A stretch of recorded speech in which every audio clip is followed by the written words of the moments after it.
So I was asked the question the other day, when did I realize that I'd become a man?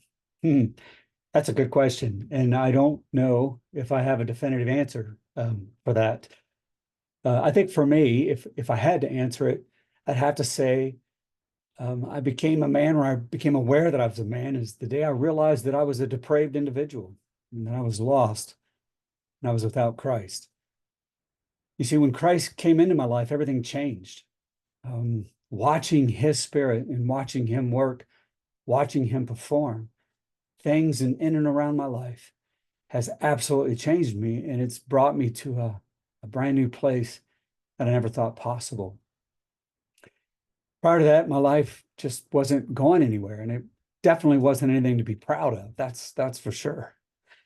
And Christ did something really cool. And I want to read you a passage. And here it is. It's out of 1 Corinthians chapter 1, verses 27, 29. And it's from the Message version. Here we go. Take a good look, friends, at who you were when you got called into this life.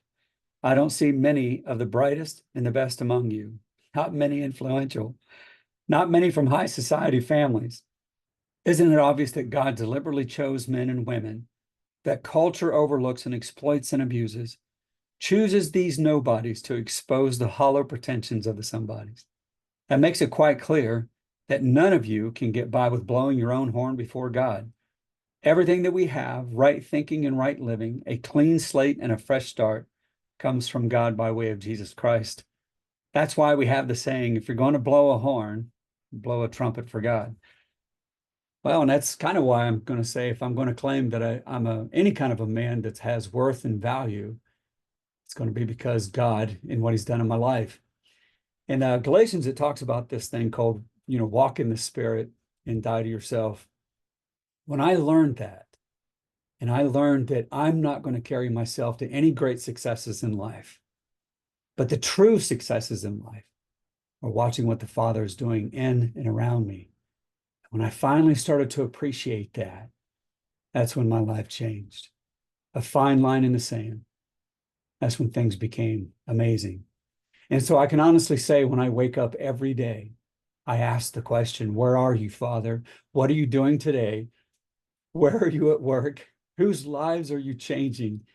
And who are you going to bring across my path? I love it, because when it happens, I'm seeing majesty at work. I'm seeing him do what he does best, and that's awaken the darkest of souls. That's the journey I want to be on. I don't want to be tooting my own horn and following my own manhood.